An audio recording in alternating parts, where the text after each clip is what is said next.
Welcome to another episode of Chat Sports. I don't know, my name's Chad. Take a dive on sports. Welcome to the recap video for NFL Week 13, where I go over the last week's games from last Thursday to Monday night.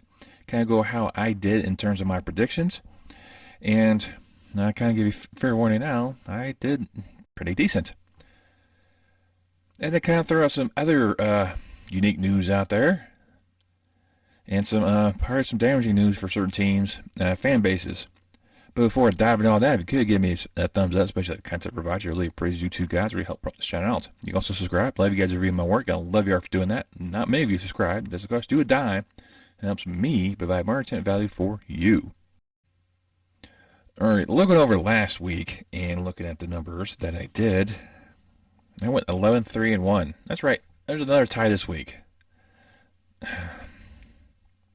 What a conundrum we're facing nowadays. The previous week I went 12-4. This week, 11-3. So pretty good. So I mean, I had a nice stretch of games where I was just like, yep, www.com. So, looking at that, so we'll kind of let's go ahead and just go right back into Thursday night up there in Foxborough, where the New England Patriots playing host to Buffalo Bills. This is the game I thought New England was going to come out and handle Buffalo. Buffalo has shown some chinks in the armor.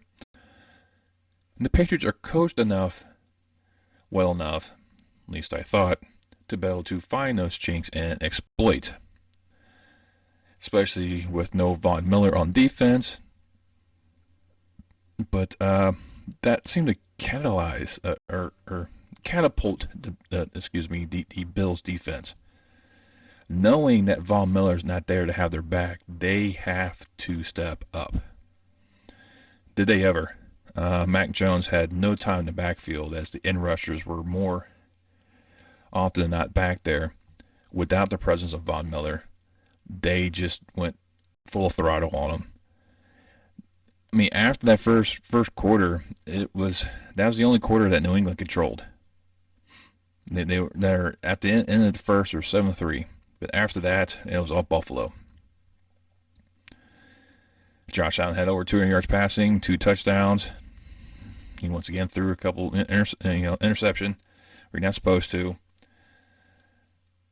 but they took that commanding lead after the end of the first half, up 17-7. Never looked back. Buffalo was pretty much in control, defensive-wise, all game long. New England's defense tried their best at a lot of aspects.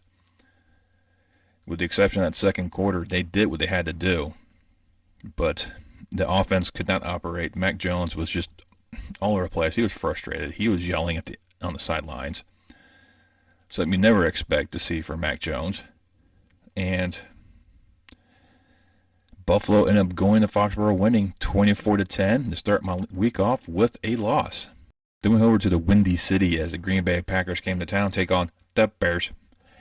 And the Bears look despicable. I mean, it was bad for them. After the first quarter, that's the only quarter Chicago dominated. They were up 10-0 at the first frame. Justin Fields, over 250 yards, but he threw 2 picks.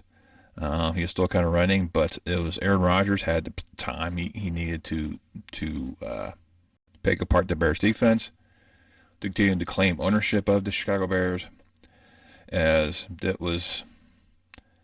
I mean, Chicago was giving it all. I mean, don't discount them completely, because after the end of the first half, it was 16-10 Chicago. 19-10 heading to that final frame, and that's when Green Bay just exploded and just went to town on Chicago and walked away with a 28-19 victory. They keep their very slim playoff hopes alive, and Chicago is looking for a top 5 draft pick next season, so we'll see what nonsense happens in the draft. Then we head down to hot Atlanta, where the Falcons play host to the Steelers. These two franchises, I think, are very eerily similar. Even though they're missing, key pieces are flipped around, to young quarterback in Pittsburgh and a wide veteran in Atlanta. And Pittsburgh has more youth on the offense than Atlanta does. But, Steelers defense has more veterans than Atlanta does. I mean, like I said, it's really similar. And this is one of these games that I was going to go with Pittsburgh because of the aspect of how they are starting to function correctly. And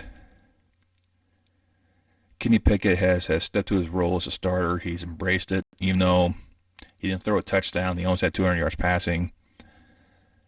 Najee Harris is being a bruising back. He's actually throwing down defenders with his own hand. I mean, it was just Derrick Henry-esque type of a takedown, but he never found the end zone.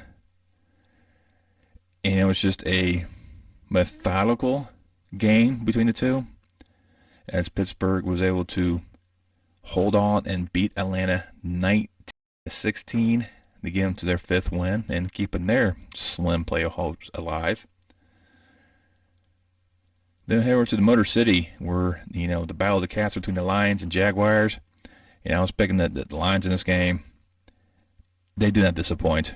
They put their foot down, full throttle. It was just an offensive display. The defense stepped up. This is Detroit Lions team that Detroit Lions fans really wanted. This is an aspect where everything was clicking. Jared Goff was showing he was the quarterback that led the Rams to the Super Bowl. 31 out of 41 passing attempts, 340 yards, 2 touchdowns. As the Lions decimated Jacksonville 40-14 to keep their slim playoff hopes alive. Then we head over to Minnesota as the Vikings are playing host to the Jets. And this game was entertaining, to say the least. I knew the Jets would come in there and give the Vikings all they handle. I didn't think the Jets actually had the capability of actually possibly winning this game. I mean, after halftime, it was a 20-6 Minnesota lead. You thought, okay, this game's over. This is when the Jets start scoring. Unfortunately for them, they had 6 trips into the red zone and only came in with 1 touchdown. That's a problem. When the red zone becomes a no-fly zone, that is an issue, and that you can't do that with a team like Minnesota. You had Minnesota on the ropes. Statistically, the Jets had the Vikings number. They had them, dead right. They could not put in touchdowns. Period. I mean, that would spell doom for any team, having a 1 touchdown appearance and 6 trips in the red zone. I mean, White almost had 370 yards, but 2 picks. One of them actually sealed the victory as the Vikings held on to beat the Jets 27-22. The team had the Minnesota leading the NFC North. Still be a number 2 team in the conference of the NFC, and like the 5th team to have the best odds of winning the conference. But they just keep winning. Then they were to MetLife for the Giants, and the Commanders are colliding in a NFC East bash. And with this one, I was going with the Commanders because with these teams going at it, it's always like the road team tends to win a little bit more than the home team. And it was just one of these weird games. Nothing seemed to be going right, really, for anyone. Washington was up. Now, it was actually tied 13 at the half. The Giants had this huge comeback in the second quarter to really knot things up, and they just exchanged touchdowns in the second half. Nothing too wild to come about, so it goes in overtime. Giants set up this game-winning field goal. The kicker forgot to use Wheaties or didn't take it, got a power bar beforehand at the locker room. His game-winning field goal was short. That's it. The game finished in a 20-20 tie. for the second tie in this NFL season. The first one was in Houston to start off the week between the Texans and the Colts. And this is actually more beneficial for Washington and New York than anyone else, because it gives these guys the edge over like Seattle and maybe a couple other teams for playoff positions. So this could benefit both teams in the end. We'll just have to wait and see. Then we head to Philadelphia, where the Eagles playing host to the Titans, and I was picking the Titans in this one because of Derrick Henry and the running attack the Titans can produce, and Philadelphia's inability to stop said running game. Somebody forgot to tell that to these teams, because Philly was all over that running attack, all in the backfield of Tennessee. Tennessee's defense had no answers at all for Jalen Hurts, who had 380 yards and 3 touchdowns in the day, and threw 2 touchdowns to the former Titan, A.J. Brown, as he lit up his former team for almost 120 yards receiving, as Philadelphia crushed Tennessee 35-10. It wasn't even close. Philadelphia's making these strides, and they're going to be a team to watch out for in the upcoming playoffs. All right, next on the docket, we head over to Baltimore, where Denver Broncos came into town, and we had this Russell Wilson. It's just probably the worst trade in NFL history right now, at least in this century. He is not living up to expectations. He's not living up to the money at all. He's missing targets. I mean, he had Sutton. There's a play he had Sutton dead to rights, threw behind him. So I am not sure what is wrong with Russ right now. Baltimore also has issues on their own, because Lamar Jackson went out with a knee injury. At the time of this video, there is no further updates to his situation. Is now listed as day to day. Tyler Huntley is now going to be the starter. He actually led a fourth quarter comeback for the Ravens in this game. He is, I believe, 1-2, 1-3 as a starter. So if he is gone for an extended amount of time, that will affect the playoff aspirations of the Ravens. So we'll see what happens with Lamar Jackson. Maybe they'll find another quarterback out there. More on that a little bit later. But back to Tyler Huntley. He was able to drive down there, as it was just a sloppy game. Baltimore had a hard time doing anything defensive-wise. Denver couldn't score touchdowns. They led 9-3 heading to the final frame, where Huntley was able to get in for a 2-yard touchdown run. Had Baltimore beat Denver 10-9 in a lopsided baseball game between the Orioles and Rockies. Continue to move on 8-4 and keep within reach of Cincinnati and the AFC North. We're down at H-Town, where the Houston Texans playing host to Cleveland Browns, and the return of Deshaun Watson, who was welcomed with open arms by Space City in the Lone Star State. And you believe that? I got you some beachfront property up there in Denver for you. They got booed. Some of the women that were suing him also attended the game to pretty much heckle Deshaun Watson. He looked terrible, because this is a guy who hasn't played QB in like 2 years. But once they got going, and like I said, there's enough tools on the Cleveland team to facilitate this, and Houston's a great team to really rebound on. They didn't have answers. I mean, 7-5 at the half, so, the Guardians leading the Astros. I know I'll throw a lot of baseball analogies down there, but a lot of these cities also have baseball teams. But the Browns were just too much for Houston. Houston had no answers whatsoever. Allen was now the quarterback, 200 yards passing, only 1 touchdown. Cleveland, too much for Houston, 27-14. They moved to 5-7, and still kind of sniffing the playoffs, but I don't see anything happening for them. Then we head out to L.A. where the Rams are playing host to the Seahawks, and the Rams season is, I think, toast. And the season is toast. Cup is gone. Stafford, not himself. Aaron Donald out. Jalen Ramsey just looks lost. Bobby Wagner's not really filling the shoes of Von Miller. Of course, you can never fill in the shoes of Von Miller. So, and Seattle looks pretty poised to make a nice haul in the draft, thanks to the rush trade with Denver. As Denver continues to lose, their draft pick goes higher and higher. And Geno Smith, as like I said in previous videos, he has resurrected his career under Pete Carroll. Pete Carroll has also revitalized himself with his team. This team's starting to believe a little bit. They're in a possibility of making a playoff push themselves. But that tie-in with the Giants and the Commanders may play havoc with them later on down the road. But Geno had a phenomenal game where he had over 360 yards passing, 3 touchdowns.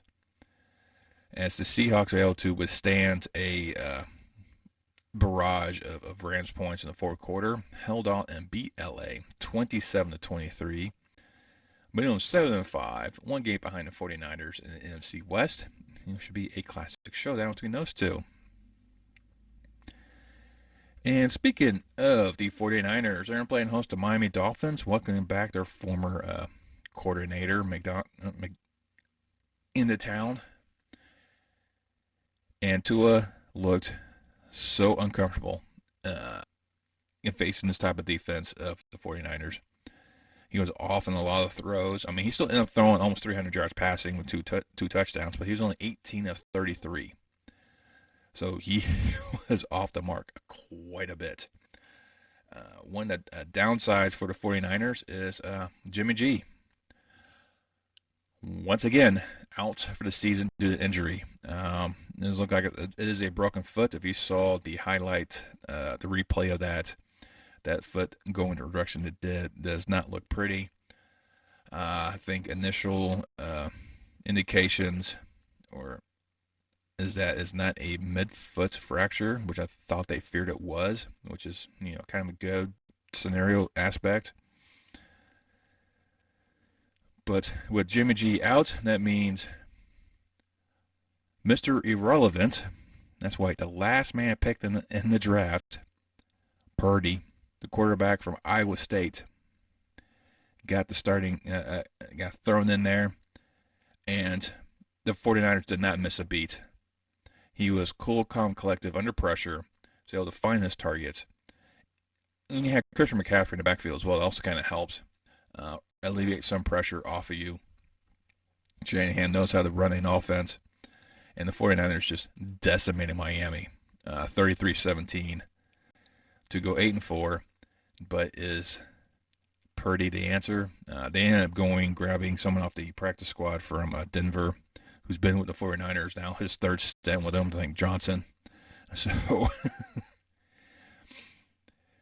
did they go after someone else on the market to kind of, bolster their quarterback room? Who knows? But now you have Trey Lance and Jimmy G both out for the season. What does that do with the 49ers Super Bowl chances? Remember, I picked them to go to the Super Bowl. So, we'll see what happens.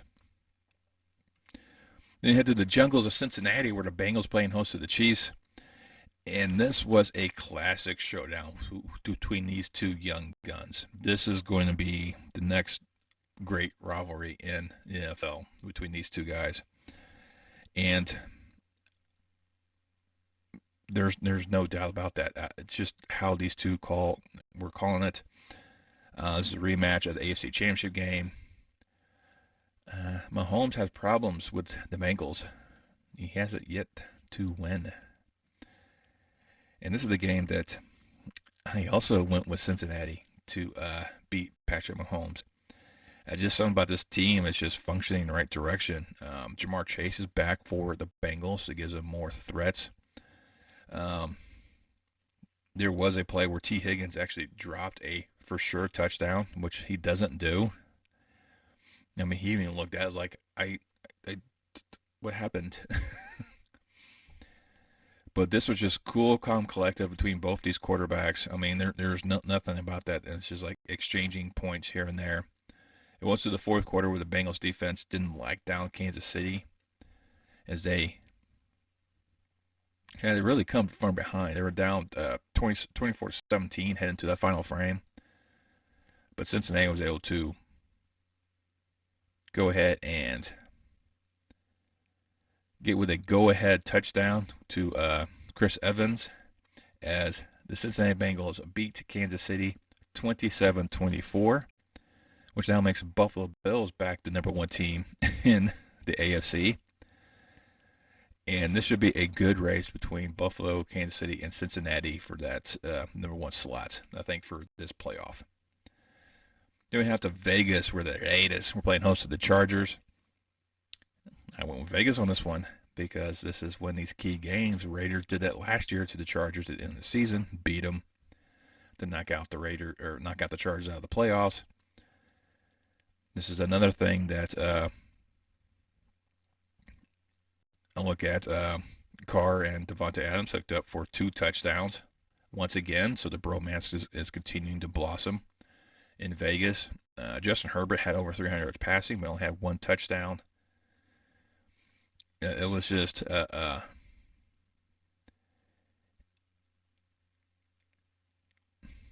there's a steady pace between these two. There's a gap where Vegas was dominating that third quarter, putting up 14 points to the Chargers 0, as they head to the final frame up 24-13.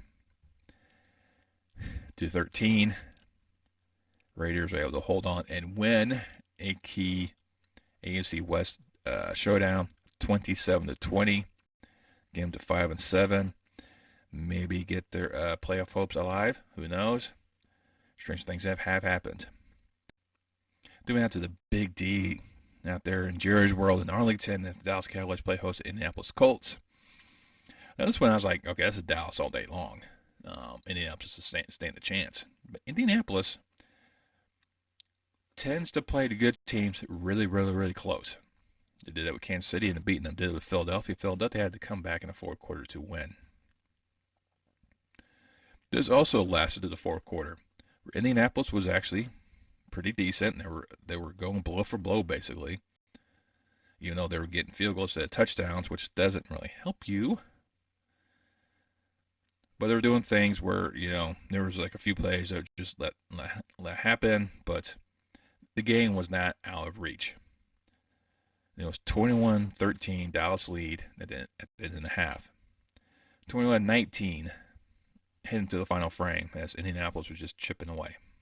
Going, okay, we'll just do what we have to do. And then the wheels fell off.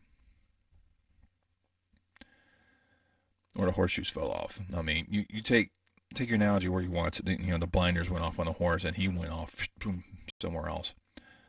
Or he got spooked because Indianapolis collapsed in that final quarter. I mean, collapsed. They couldn't tackle, couldn't defend.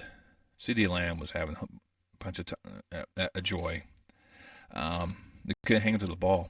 5 turnovers in that overall in the game. It was like a pick 6. The former Colt ended up having 2 interceptions that day. It was just 33 points were put up by the Dallas Cowboys in the final quarter as they then routed the Colts 54-19. It was embarrassment for the Colts. They had no answers anywhere. Matt Ryan just looked lost, out of place. It looks like Dallas struggled through most of that game. Everything clicked in that final quarter, and they became this offensive juggernaut like they were in Minnesota a couple weeks ago. There's even an incident where Zeke finally able to get in the end zone because the fans were calling for it. Jumps in the kettle. Of course, Salvation Army kettle back at the end zones. Ezekiel Elliott loves jumping in those things, paying the fine. And had Prescott, act like he was Zeke in a box, or Zeke in a co, and Zeke came out there. So they're having a good time, having a good laugh. Of course, we're paying fine because they did the same thing after Thanksgiving game. Well, the tight ends went in there and did the whack-a-mole.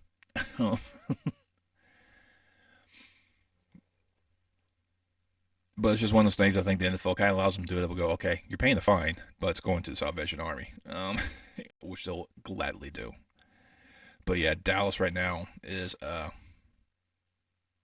team on fire. Team you got to watch out for. They are streaking at the right time. Their schedule kind of favors them a bit. The game between them and Philadelphia at the end of the year is going to be epic. And we'll just kind of see how things pan out from there. Because whoever is the number 2 team in the East will probably take on the last division winner, which the leader pretty much determined in this Monday night matchup between the Saints and the Buccaneers. And this one I went with the Saints just because, the Saints always have problems, give Tampa Bay problems, especially Tom Brady. And, he beat them once early this year. First time he's done that in a while, or actually ever. And the offensive line is just porous. The Saints defense is good enough to where they can pressure them. Tom Brady, for 3 quarters of this game, was just off target.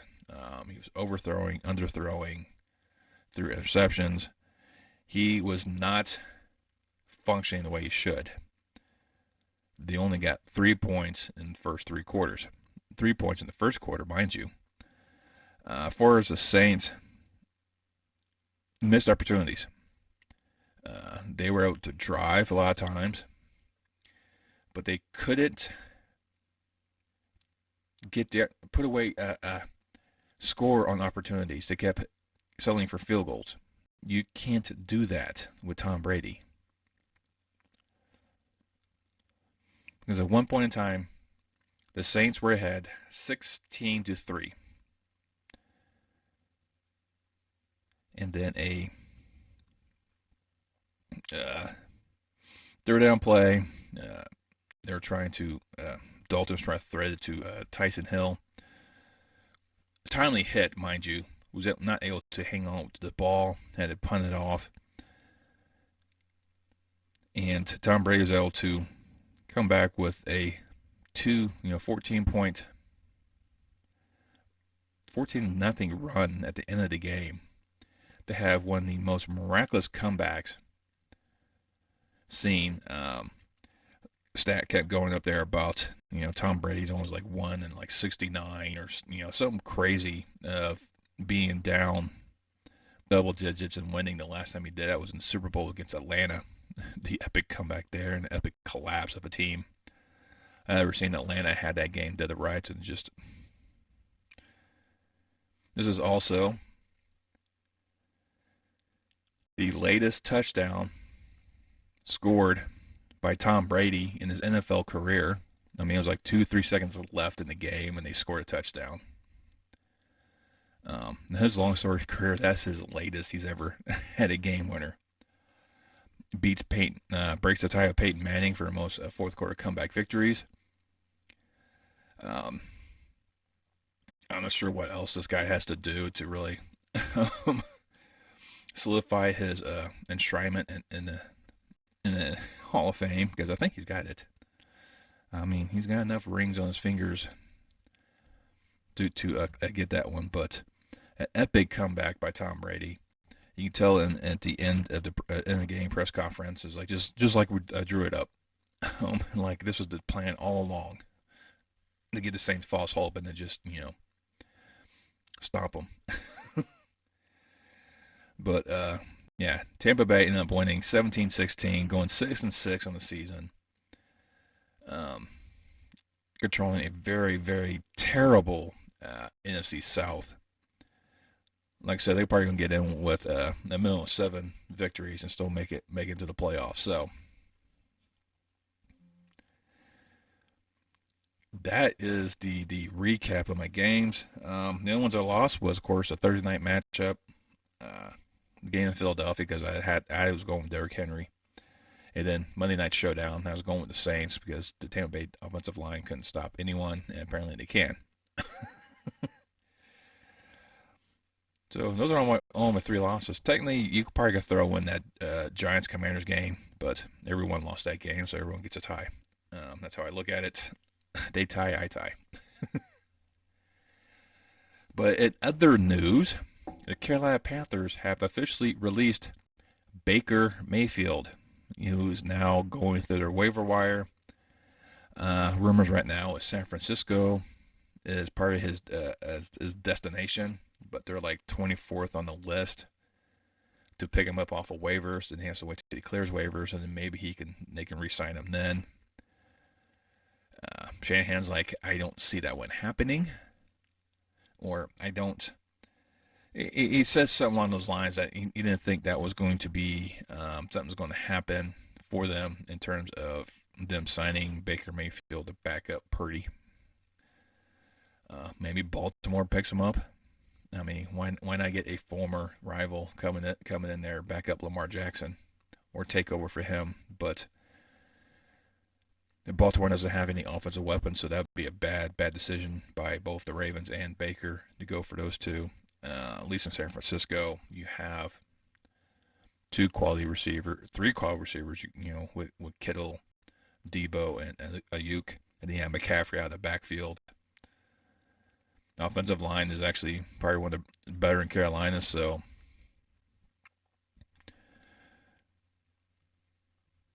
I mean that's possibly the case. I don't see him going to end up in Indianapolis. I don't think anything that Indy does will do anything. So I don't know what will happen with Baker Mayfield. All right, breaking news. As I was in the process of editing this video and finalizing it before upload, Baker Mayfield's destination has been confirmed. He has been claimed by the Los Angeles Rams and could possibly play this Thursday against the Raiders. He's on the plane right now. He could be landing in LA this Tuesday. He's already getting a playbook, try to begin studying it and see what he can pick up. Because the Rams have had some serious injuries. Matthew Stafford has been placed on the IR due to a spinal cord contusion that he suffered in Week 11 against the Saints. He could go back in Week 17, but McVay is like, no, we're shelving him for the rest of the year, which I think is the best option for him. His backup, John Wolford, who started last week's loss to Seattle, was checked out several times by the medical staff for the Rams, and he's listed with a neck injury. But to reiterate, the Baker Mayfield has been picked up off waivers by the Los Angeles Rams to fill in their much-needed quarterback room and see maybe Tuilich under McVay revitalizes his career. I ended up going 11-3-1 this past week, so not too bad myself. Which game this past weekend surprised you the most? Is your Super Bowl teams still in it? Mine still are. I think the possibility of one of them making it probably slipping away. But you never know. And next week you'll start seeing the last of the bye teams get their fill. So it'll be a little shorter number of teams next week. I'll get to that video out later this week. And just leave your comments down below. Once you do that, you make sure you hit that thumbs up once again. You can also share this video with friends and family. It helps pop this channel out. Once you subscribe, make sure you click that bell icon, turn on notifications until next time I post any more content on my channel. And I will see you next time on Chat Sports Talk.